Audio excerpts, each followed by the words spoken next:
अस्सलाम वालेकुम। मैं हूं जाबिर बेग। पाकिस्तान की सियासी सूरत हाल से मुतल्लिक बहुत सारी खबरें लेकर आपकी खिदमत में हाजिर।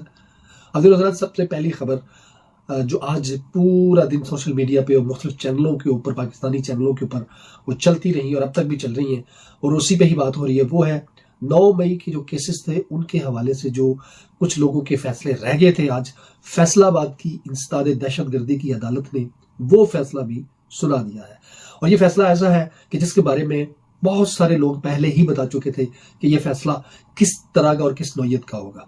ये जो मौजूदा हुकूमत के लोग हैं वो भी बताते रहे मुख्तलिफ चैनल्स के ऊपर, और जो जिन लोगों को सजाएं हुई हैं पीटीआई के लोग जो सोशल मीडिया पे थे या जो भी हमारी तरह के जो लोग हैं, उन्हें जो हालात पिछले 2 सालों से चल रहे थे या जिस तरह के अदालतों के फैसले आ रहे थे उनको देखते हुए बहुत सारे लोग ये पहले ही जानते थे कि इस तरह का फैसला आएगा।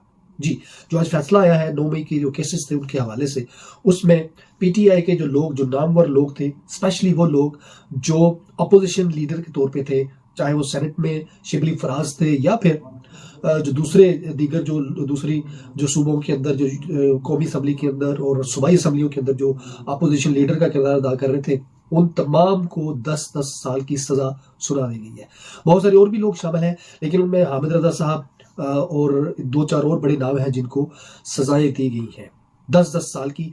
अच्छा, इस चीज से बिल्कुल बालातर होके जजेस ने फैसले दिए हैं कि उनके खिलाफ कोई गवाही मौजूद थी या नहीं, और फिर जिस जगह पे ये सारे मामला उनको जिस जगह के हवाले से, लोकेशन के हवाले से उनको बताया गया कि 9 मई को ये लोग यहाँ इन्होंने दहशतगर्दी की है और ये वहां पे मुलवस थे, वो लोग उस रोज 9 मई वाले दिन वहां पे उस शहर में मौजूद थे ही नहीं। वो अपने अपने शहरों में, अपनी अपनी दूसरी जगहों पे मौजूद थे, लेकिन उसके बावजूद भी जजेस ने इन चीज़ों को देखे बगैर, कोई प्रूफ देखे बगैर, उनको जिस तरह के फैसले लिख के दिए उन्होंने उसी तरह के फैसले किए। और ये पिछले 2 सालों से हो रहा है कि अदालतों को मुकम्मल तौर पर और जजेस को मुकम्मल तौर पर हाईजैक किया हुआ है। सिस्टम, निज़ाम, अदालतें, इंसाफ, हर चीज़ मफलूज कर दी गई है और वो ही करवाया जा रहा है जो इस वक्त ताकत में है, जो वो चाहते हैं वो वही करवा रहे हैं। वही लोग जो कल तक पीटीआई का हिस्सा थे, जो लोग पीटीआई के साथ शामिल थे, वो लोग भी इस मुकदमे के अंदर शामिल थे, लेकिन उनको बाइज्जत तौर पर बरी कर दिया गया है। फर्क यह है कि उन्होंने प्रेस कॉन्फ्रेंसेस करके इमरान खान से अलहदगी का ऐलान कर दिया।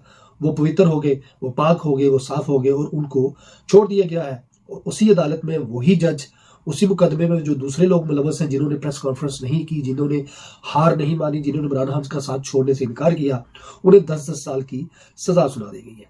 ये निज़ाम पाकिस्तान का दुनिया के लिए एक जग हंसाई का उसकी वजह बनी है और दुनिया हंस रही है पाकिस्तान के इस दोगले मेयार के ऊपर कि एक ही तरह का मुकदमा है जिसमें बहुत सारे लोग नामजद हैं और उनमें वो लोग बरी हो जाते हैं जो मौजूदा जो सिस्टम इस वक्त चल रहा है, हाईजैक सिस्टम जो है, उसका अगर हिस्सा बन गए हैं तो वो बरी हैं। अगर वो डट गए हैं, वो नहीं पीछे हटे, तो वो मुजरम या मुलजिम हो गए। ये सिस्टम चल रहा है पाकिस्तान की अदालतों के अंदर और बड़े अफसोस की बात है कि पाकिस्तान का आइन इस वक्त पैरों तले कुचला गया है। पाकिस्तान का जो इंसाफ का सिस्टम है, जो अदालतें हैं, जो जजेस हैं, चाहे वो सुप्रीम कोर्ट है या छोटी अदालतें हैं, वो एक तमाशा बनकर रह गई हैं। और पाकिस्तान के अवाम को बिला तफरीक, बगैर किसी पार्टी का सोचे हुए, ये सोचना चाहिए कि इस वक्त हमारे मुल्क का ये हाल क्यों हो गया है। कौन सी वो ताकतें हैं जो इस मुल्क के अंदर से इंसाफ को बिल्कुल जो वो ख़त्म करना चाहती हैं, जिन्होंने ऑलमोस्ट ख़त्म कर दिया है। हम अवाम हैं, हमारे हकूक़ हैं, हमें इंसाफ मिलना चाहिए, हमें पुरअमन तरीके से अपने मुल्क के अंदर खुशहाली चाहिए, अमन चाहिए। हमारे मुल्क में रोज़गारी बहुत ज़्यादा बढ़ चुकी है, इसकी वजूहात क्या है? लेकिन हमारी अवाम भी बहुत सादा है कि जो जिस ट्रक के पीछे उनको लगाया जाता है, जिस ट्रक की बत्ती के पीछे, वो उसी के पीछे भाग जाते हैं। लेकिन इस वक्त पाकिस्तान के जो इंसाफ के जो मामलात हैं वो बड़े परेशान कुन हैं। पाकिस्तान की अदालतें जिस तरह के फैसले कर रही हैं दिन रात, जब दूसरी ताकतों को अपनी मर्जी के फैसले करवाने होते हैं तो वो रातों को भी अदालतें खुलवा लेते हैं, वो सैटरडे संडे को भी अदालतें लगवाते हैं, छुट्टियों वाले दिन भी वो अदालतें खुलवा लेते हैं और अपनी मर्जी के फैसले करवा लेते हैं। लेकिन जब दूसरों को हक और उनको इंसाफ की ज़रूरत होती है तो फिर अदालतें कई महीने उनके केसेस ही नहीं लेती, फाइलें ही नहीं ओपन होती। यह सिस्टम चल रहा है। बहुत सारे लोगों ने बयानात दिए हैं, उन्होंने इस फैसले के बाद अपने तशवीश का इजहार किया है और उन्होंने कहा है कि ये फैसले पाकिस्तान के इंसाफ के ऊपर जो तमाचे हैं, पाकिस्तान की अदालतों के मुंह के ऊपर तमाचे हैं और ये रसवाई के अलावा और कुछ नहीं है। पाकिस्तान पहले ही तारीकी में डूबा हुआ है और ऊपर से फिर इस तरह के फैसले जो जबरदस्ती मुसल्लत करवाए जाते हैं, ये पाकिस्तान को और अंधेरों में डुबा देंगे। राजा नासिर बाद साहब ने कहा है कि हम 5 अगस्त को अपनी जान हथेली पर लेके निकलेंगे, हमारी गर्दनें भी काट देंगे, तो हम इस पुरअमन जो एक प्रोटेस्ट हो रहा है, जो एहतजाज हो रहा है, उसमें जरूर शिरकत करेंगे।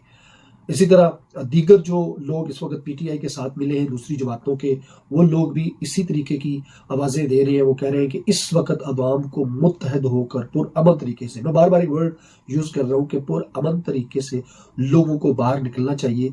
ये शिबली फराज साहब भी सेनेटर थे, उनको भी उड़ा दिया गया है। इसके अलावा जो दीगर लोग थे उनको भी उड़ा दिया गया है। जो उमर यूसुफ साहब हैं उनको भी फारिग कर दिया गया है। इसी तरह पंजाब असम्बली के अंदर जो अपोजिशन लीडर थे उनको भी उड़ा दिया गया है। ये तमाम वो लोग हैं जो किसी न किसी तरह से अपने इलाकों के, अपने हलकों के लोगों को मुतहर्रिक कर सकते थे। तो ये फैसले इसलिए करवाए गए हैं कि जो 5 अगस्त की कॉल है, उस हवाले से उसको दबाने के लिए, उनके ऊपर इफेक्ट करने के लिए, उनको रोकने के लिए, आवाम को मायूस करने के लिए तमाम उन लोगों को चुनकर उनको सजाएं दी गई हैं जो बहुत एक्टिव थे। इसी तरह साहबजादा हामिद रजा साहब भी अपने हलके में बहुत एक्टिव थे, वो भी बहुत ज़्यादा पुरजोश कोशिश कर रहे थे, उनको भी सजा सुना दी गई है। अच्छा गजीर साहब ने भी बड़े अच्छे इस हवाले से बयान दिए हैं। उन्होंने भी कहा कि जो इस वक्त ऑपरेशन जारी है उसमें बहुत सारे नौजवानों की हलाकतें हो रही हैं, पठानों का या पख्तूनों का खून बहाया जा रहा है और उसके एवज डॉलर लिए जा रहे हैं। और फिर इन फैसलों के मतलब भी उन्होंने कहा कि ये जुल्म और बर्बरियत और ये यजीदियत जो है इसको अब ख़त्म होना है। तो उन्होंने भी पुरअमन मार्च के अंदर या जो रैली है, जो एक इमरान खान साहब की कॉल है, उसमें उन्होंने लोगों से भी अपील की है कि वो ज़रूर निकलें, ताकि ये पाकिस्तान के अंदर जो एक सिस्टम चल रहा है, जो एक अमरीत, इस वक्त जो अमरीत की हुकूमत चल रही है, इसको ख़त्म किया जाए। एक और बड़ी खबर यह है कि जो डोनाल्ड ट्रंप ने जो एक बयान दिया है कि पाकिस्तान के अंदर तेल के बहुत सारे ज़खायर हैं और उस हवाले से वो बड़े खुश हैं। उन ज़ाहिर है कि हमारी जो इस वक्त मौजूदा रजीम हुकूमत है, जो उन्होंने जो भी वहाँ पे डोनाल्ड ट्रंप को कोई सुहाने ख्वाब दिखाए हैं, उसको लेकर डोनाल्ड ट्रंप बड़े खुश हैं और कोई ना कोई ज़ाती मफादात अमेरिका को होते ही हैं। उसके बाद ही वो फिर अपनी सपोर्ट का ऐलान करते हैं। तो यहाँ से पाकिस्तान की तरफ से किसी ने बहुत सारी उनको बातें बताई हैं, सुहाने ख्वाब दिखाए हैं और पाकिस्तान की पूरी अवाम इस वक्त हैरान है। बड़े बड़े जर्नलिस्ट, सहाफ़ी, तज्ज़िया निगार, बड़े बड़े लोग इस वक्त हैरान हैं कि हमें हमारे मुल्क के अंदर मौजूद जो वसाइल हैं, जो मादनियात हैं, जो ख़जाने हैं, उनका हमें डोनाल्ड ट्रंप से पता चल रहा है और हमें पता ही नहीं है। तो ये भी बड़ी एक अहम खबर है जिसके ऊपर लोग बड़े परेशान भी हैं, खुश भी हैं और उन्हें समझ नहीं आ रही कि ये चल क्या रहा है। दूसरी तरफ पाकिस्तान तहरीक इंसाफ के जो लोग जिनको सजाएं हुई हैं, उनके अलावा जो दीगर लोग हैं वो मुतहर्रिक हैं और वो इस चीज़ की उम्मीद रखते हैं कि जब लोग अवाम बाहर निकलेंगे 5 अगस्त के हवाले से, तो इंशाल्लाह इस मुल्क के अंदर बहुत बड़ी तब्दीली ज़रूर आएगी। पाकिस्तान के हालात चेंज होंगे, पाकिस्तान के अंदर जो एक अमरीत का राज है वो ख़त्म होगा और पाकिस्तान के अंदर एक जमहूरियत ज़रूर आएगी जो पुरअमन तरीके से लाई जाएगी, लेकिन लोगों के पुरअमन इनकलाब के साथ लाई जाएगी। ये थी आज की अपडेट। अपना अपने गर्दनों का ख्याल रखिएगा। अल्लाह हाफ़िज़।